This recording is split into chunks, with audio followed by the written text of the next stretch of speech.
company band. We are on talking about planning private events in uncertain times. And we have Catherine Martin on the Zoom with us today, our band coordinator. She's the one who many times, she's the first point of contact for the band, the first person that our wonderful clients get to meet. And she also just makes sure the band is in line, in order, organized all the time. We also have Mecca Perry on the line. She is our event associate, and she is the person, our second point of contact, who our clients normally talk to, and she makes sure that our clients and their plans and their hopes and dreams are on point all the time.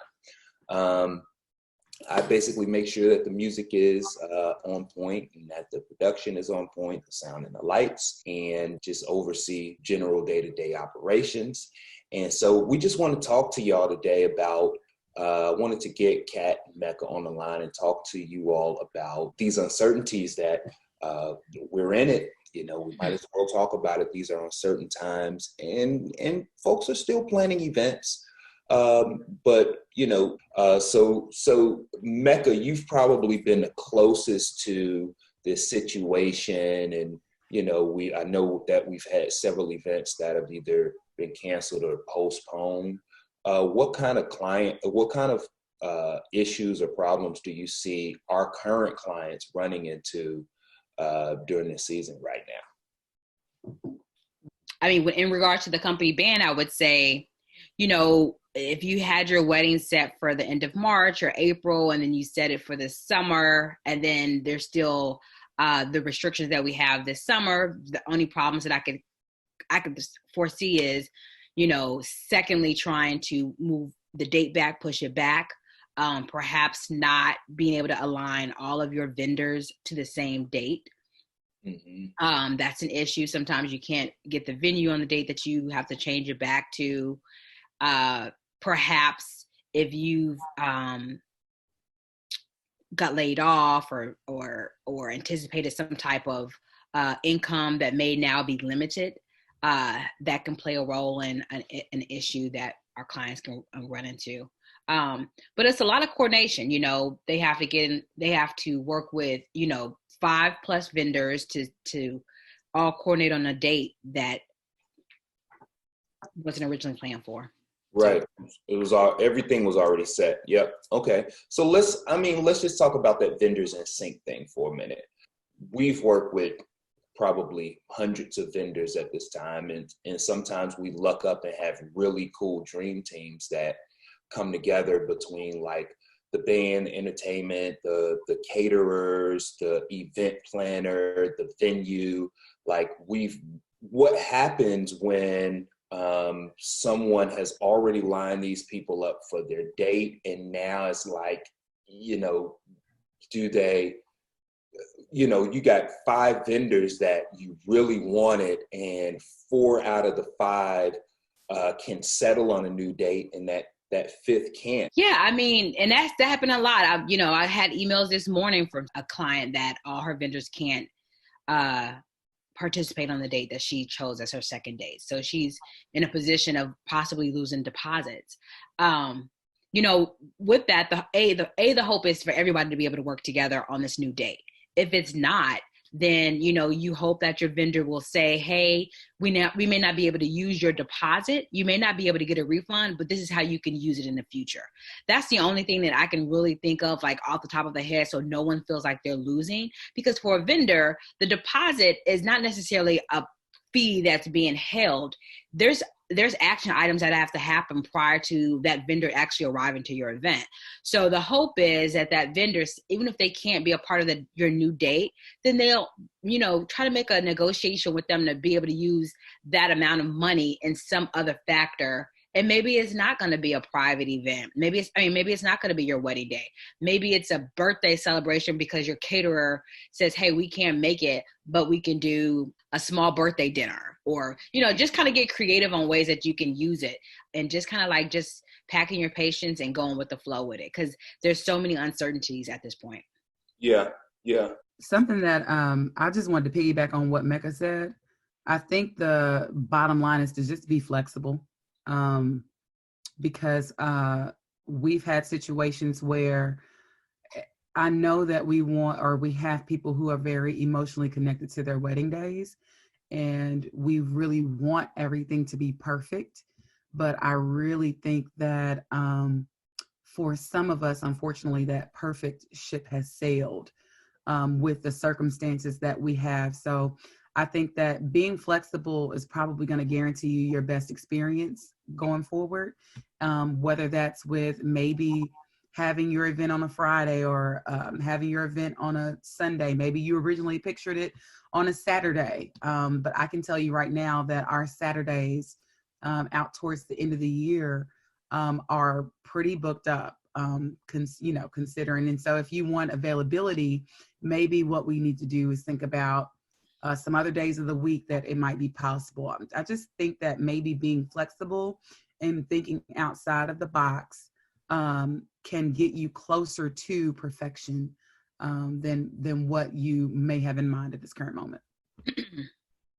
That's a good. Yeah, I think that's good. I also I wanted to add things that they can be doing now, to kind of keep their morale up or to kind of keep that excitement going, is to just, like she said, and continue to visualize it, but then also like just start. I mean, music, of course, is healing. So start listening to music. Start thinking about songs that you want to have played on your wedding day, being at the parent songs, your bride and groom songs.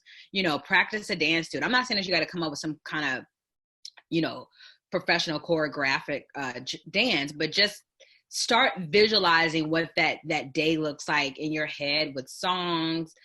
Start going on YouTubes and listening to videos.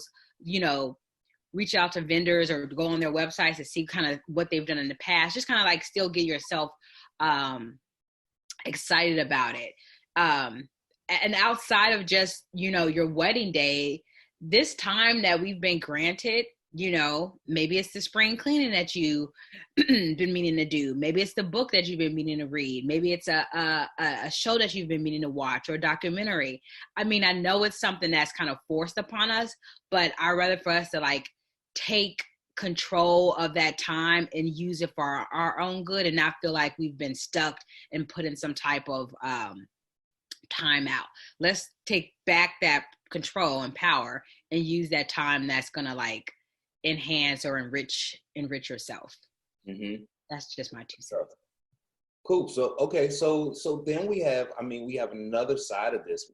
I want to talk about like people who are trying to book future events. What kind of advice can we give to them while they're trying to figure out what to do? Like, do I start planning or not? Sure. I think the first thing that we do is kind of reevaluate the way that we're looking at this down period. It can either be a positive or it can be a negative. You can either choose to lay dormant or you can get ahead in planning. I still have clients who are interested in booking their 2021 dates. We still have clients that are booking them. More than that, we also still have some of our clients that are moving their dates from this year to the next year. So what that means is that there may be limited availability for the date that you want, because some people are saying, you know what, I don't want to schedule my event for the later part of the year because we don't know how long this is going to last. Let's go ahead and just call it and move this to the next year. And we're seeing a lot of that. So what I would advise against is waiting it out and waiting for things to look better and then coming behind and finding out that, perhaps your date and everything is not available because you did wait. And also keeping in mind that even without this pandemic, the average time that we see people booking our dates is usually 12 to 18 months. So if we're looking at 2021, I'm not sure when your date is, whether it's June, which is the most popular date of month of the year, or whether it's in the fall. But whenever it is, you're probably already just slightly behind the curve. So I would just suggest going ahead and being proactive and using this downtime to go ahead and do your research. Go ahead and hold some calls. You know, I called a couple people last week. We joked about the fact that we weren't doing anything else anyway. So we might as well be productive and go ahead and get some stuff done because, you know, we have time, you have time. So that would be my advice to you. I agree. Keep planning. I mean, I get calls now for people that are planning for October. Their event is scheduled to be in October. They want to be in October, and we're talking about logistics for October. So I think that's great. Just continue on. Don't be afraid. Just continue on planning the way you were going to plan. Well, what I want to do is just send my well wishes to the people who have events that are canceled, people who have events that are coming up, who are planning events. You know, we really hope that we're all able to navigate through these challenges. You know, we know that this time is temporary. Please use your time wisely, and our hearts go out to everyone who has been affected by the COVID-19 virus, and we are just hoping and praying for everybody involved and affected, especially our clients and you know, our fans. You know, we're seeing brighter days in the future. Keep your head up. Keep your head up, y'all. Let's stay in the light. Stay in the light. Stay with you. You in this mug tickles me.